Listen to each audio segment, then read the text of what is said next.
Today's episode, we're going to talk about the ideal state of civilization and society and what would be the best representation of society and civilization in humankind today.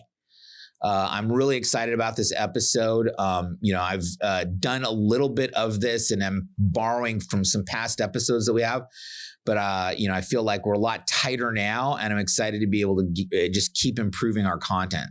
So welcome back to the ideal civilization on today's episode of the Coleman Nation. Let's go.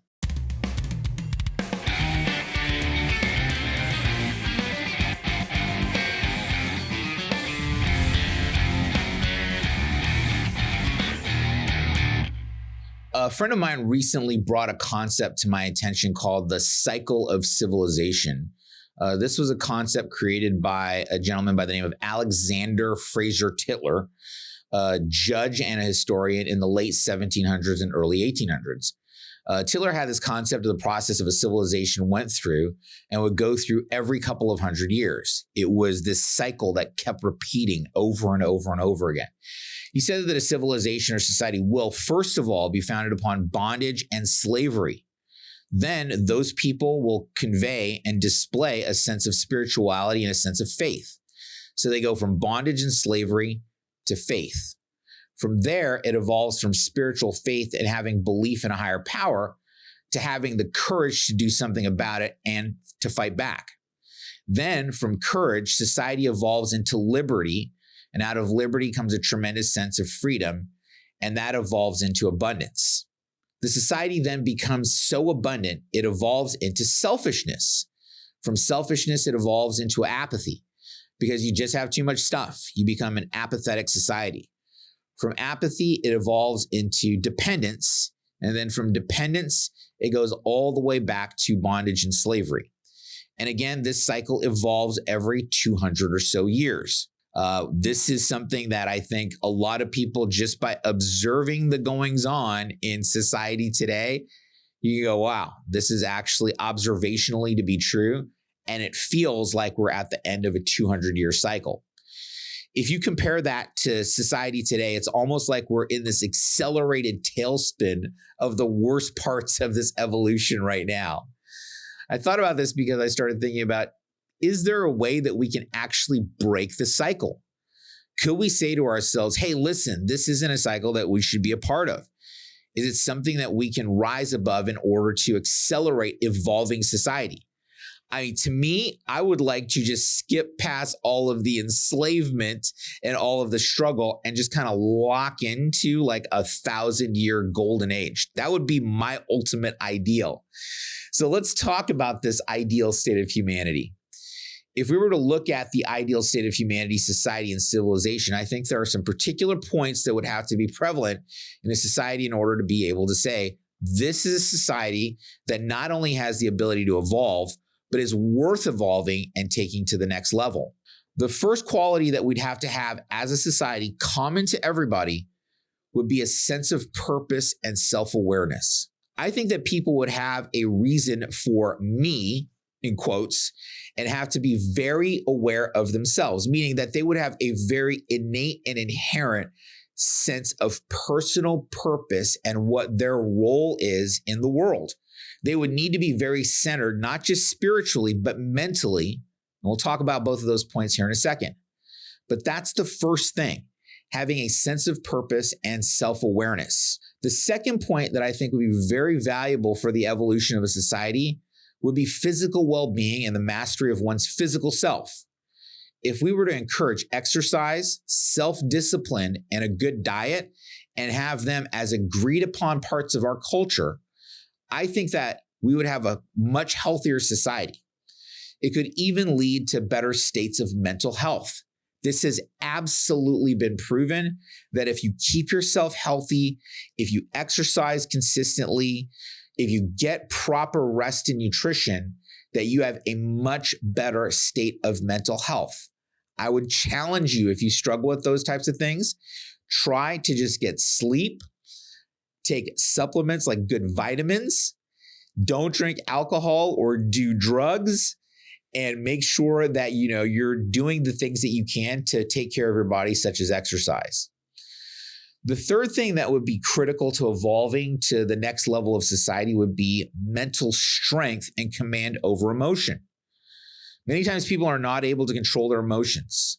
We probably all have friends who have had emotional breakdowns or reactions that were undesirable and showed a lack of control. We might even have had these ourselves, these breakdowns. I know that personally I have myself. So I think that we have to understand human nature as a society and agree on and understand how human nature works. We should also have a good, strong definition of mental health. But having a strong mental state and being able to command emotion would be number 3 in this toolkit of evolving society.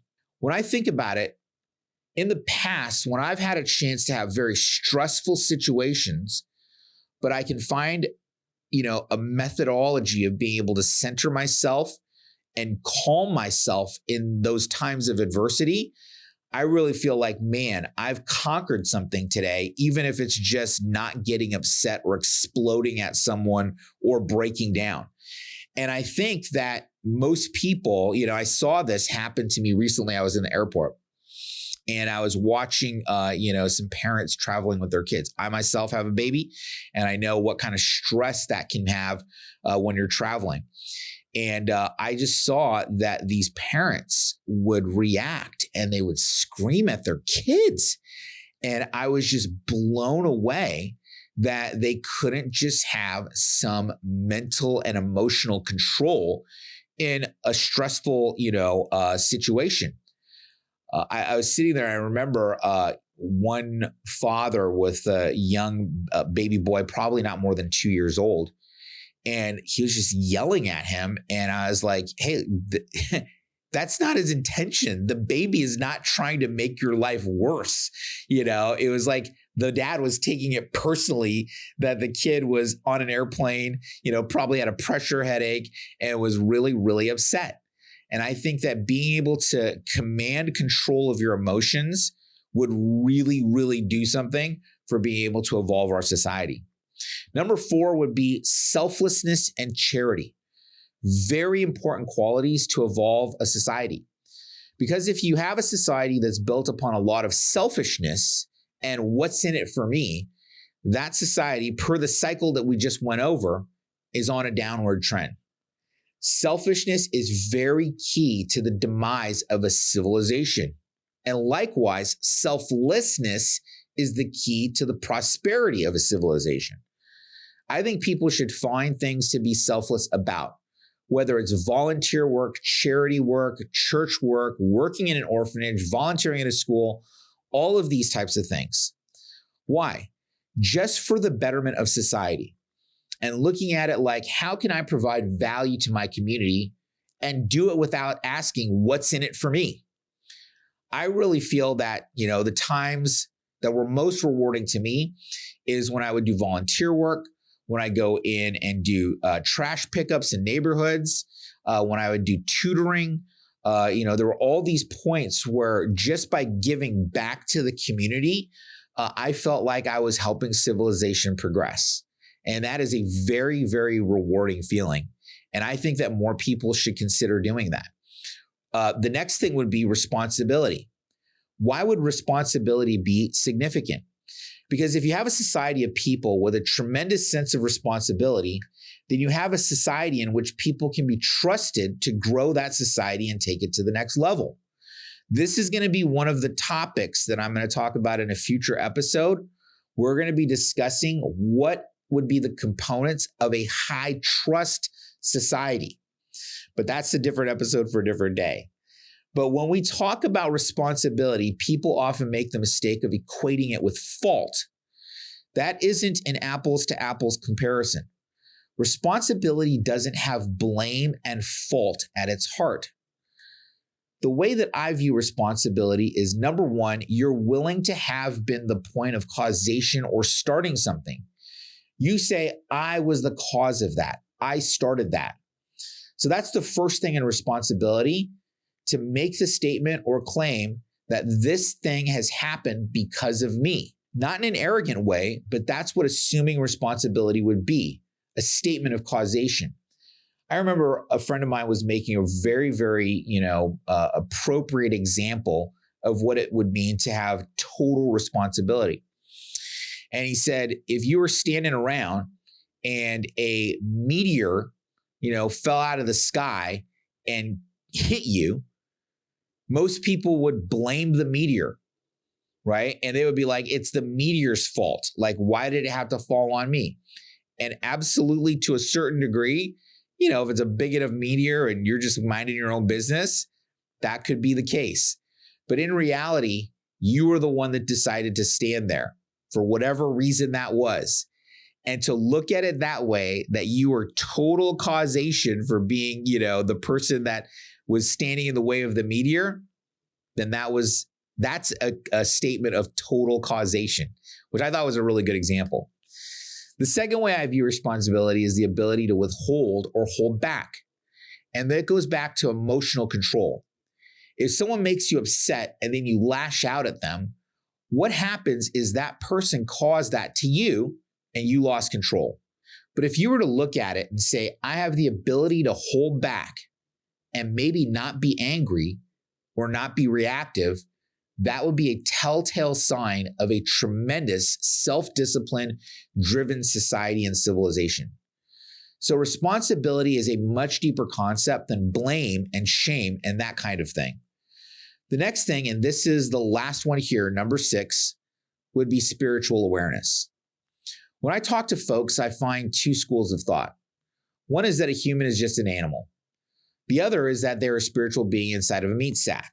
If you consider you're just a reaction of chemicals and once you're gone, that would cause you to be like, okay, I only live this one life and that's it. I'm going to grab the maximum amount of pleasure for myself because it's over at the end of the day. But there are people who think that we're greater than that there is something special about us, that we were endowed with a gift that puts us above animals and just stimulus response things. That concept puts us in a position where we go, I came from someplace else, and after this physical form is gone, I am going to go someplace else, right? And this is one of the ways that I always look at it. I have friends that are atheists, and they believe that you come into this world when you're born, the mechanisms of life cause consciousness.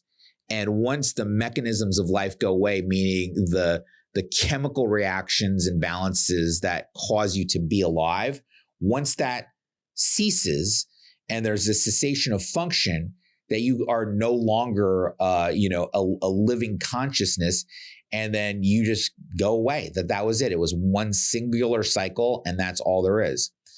But to me, I look at it and I go, well, you raise your hand. Who raised the hand? I did. Who is I? What does that mean? If I say I am responsible, or I drove my car, or I woke up this morning, or I had a thought, the question that I always ask myself was, who is I? Who is driving, like I said, the meat sack? And this was something that really kind of opened my eyes, because I was like, well, if I'm a spiritual being inside of, this sort of mechanical carbon oxygen engine, which is the human body, that means that I would have, if that consciousness is separate from the body, I would have come in from someplace else. And at the end of this cycle of life, I, as a consciousness, may exit to some other plane of existence. I don't know what that is. I'm saying that this is the way that people think, sort of the existential crisis that has been being argued for thousands of years. This makes more sense to me, is that that we are spiritual in nature, that we are spirits having a human experience, not humans having a spiritual experience. If you look at life this way, then what happens is that you have a greater sense, again, of responsibility. Because wherever you're going, whether you come back, you return back to this life, right? And that there's lots of religious philosophies that talk about coming back. I know that the Hinduism was really big on that in particular. the Drusians, which I had a chance to see when I was in Israel a couple of years ago. Those guys are absolutely fascinating. I think I'm going to do an episode on the Drusians, one of these days here in the near future. You should look those guys up. They're pretty interesting. But the point is that wherever you're going, whether you come back or are sent to a higher plane or you go to heaven or paradise, whatever the case may be, you start thinking about the consequences of the actions that you have today. You will wind up inheriting those in the future. This is why spiritual awareness is important. If you only live one life, then the consequences of your actions today do not matter. If you come back and inherit the life that you just left, if you inherit the things, and this is why I always say, if we leave this life, leave the world better than you found it. Leave it better when you leave than it was when you came in. Always do something to make the world better. Why? Because just on the off chance that you are coming back, wouldn't you want to inherit a better world? That's the way I think of it, right? So I think that the context of what would define an ideal civilization is having control over those areas I just laid out from top to bottom. Now, what are some of the tools we can use to accelerate these conditions? The first tool might be described as critical thinking, but I think that term is overused. Also, when you talk about the term critical thinking, just breaking down the words themselves, the word critical means that you're finding something wrong or punching holes in an argument, right? And this whole concept of critical thinking specifically is like, okay, let's find all the things wrong, and then that way we can understand and analyze the whole thing, the holistic wrongness of a particular thing. And I think that's kind of ridiculous, right? So to me, the number one tool is better described as logic and constructive reasoning and deduction. I think that we can all agree that logic, constructive reasoning, and deduction are very critical in this sense and important tools that we would need in order to be able to evolve. The next ability that I think is really important is the ability to observe, to see what is there. People don't normally do this. I'll give you an example. I could hold up a pen and ask, what is this here? And they would look at it and go, oh, wow, that's a really nice pen. But then they start thinking, oh, this person is wealthy, or they have lots of money, or they went to Europe and they got that pen. But the fact is it's just a pen. I think that the ability to simply observe what is there is a very powerful ability. And to do so without adding in extra conclusions or ideas about something and just seeing things for as they are. I think that is very, very powerful because people have a tendency to look at something and alter it. Number 3 would be the power of choice, the ability to decide. I think that power of choice is one of the things that sets us apart from the rest of the animal kingdom, right? Having the power of choice, in my opinion, is one of the greatest gifts that we've been given by God, is the ability to choose. Every day we are confronted with choices. Go left, go right, go to the gym, eat a donut, right? Do the things that make us happy, go to work, don't go to work, go to church, don't go to church. These are all things that we consider, and this causes us to be able to make decisions about our life. Number 4 is the power of creation. It's the ability to come up with a concept and solve problems. In my opinion, those last two, especially the power of choice and the power of creation, are godlike abilities. To take something, whether it's music or a statue or art or a business or any type of creation, and build it from scratch from an idea, that's incredible. I'll tell you this right now, a strong civilization would require people who could take responsibility, as I was just talking about earlier, for their choices and have a high level of creativity. Those last two, choice and creation, give you infinite power. Let's go back to the question that I posed earlier. Are you an animal or are you a god? And I don't mean the God. Don't make that mistake. I'm not going to go down that road. But if you came from someplace else and you live in this existence and you will go to someplace else, wherever that is a godlike attribute. If you ask yourself, am I an animal or am I a god? Am I a spirit inside of a meat sack, or am I just a bag full of chemicals and chemical reactions? Whichever one you choose is going to dictate your actions in life. You'll choose different paths depending on your fundamental belief system. Are others better than you in either case? No, of course not. It's just that these different foundational concepts will bring you to different choices and create different circumstances in your life. To wrap this up, I'll simply remind you of how amazing and powerful you actually are. Because again, we each have the power to choose and we each have the power to create. But sometimes we forget that we are literally the masters of our own destiny. That we can say, I want to go to Europe, and then you go. Well, I don't have any money. Well, then you create money and you can start a business. Any goal that you think of in your mind, you can make that come true, which I think is just amazing.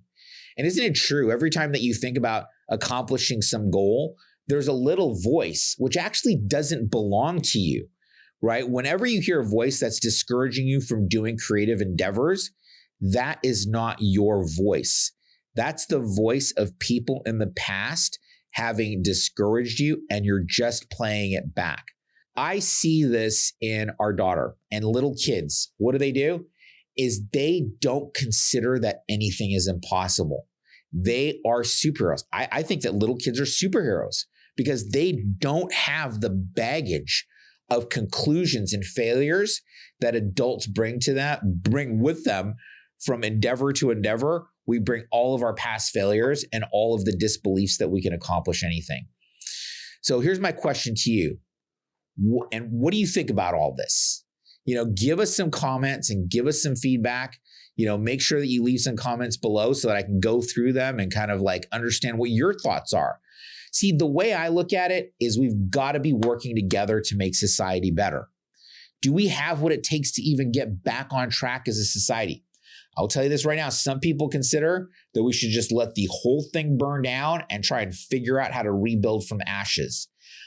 That is going to take us hundreds of years. I think that we are at a critical moment that if tyranny wins, if we are not allowed to have ideas and then express those ideas and create a synthesis within civilization to move us to the next level as a society, then we are in a very, very dangerous territory. I think that should we be in a position where collectively as a whole, a tyrannical system of government comes down and prevents us from being able to have ideas that are going to allow us to be free and have free thought and have free expression, we will go into a dark ages of over 1,000 years that will be very, very difficult to break from. Once we go into that dark ages, the technology exists to break out of those dark ages. But the fact of the matter is, in my opinion, it's a lot easier to get our act together and fix society, define an ideal civilization, and do what we can to fix what we have instead of letting it burn to the ground and trying to rebuild it from scratch. I think that will take hundreds, if not thousands of years to be able to rebuild. So what would have to be in place? The big question is, can we usher in a new golden age by just being the best versions of our own selves? I think that the answer to that question is yes. What are some of the things that I may have missed that would really help push us to the next level as a species and as humankind? Thanks for tuning in. I really appreciate you. Make sure if you like this content that you leave a comment, that you hit the subscribe button, that you hit the like button. Make sure that you turn on notifications so that we can let you know when we are releasing new content. And we'll see you on the next episode of the Coleman Nation. Thanks, guys. Take care.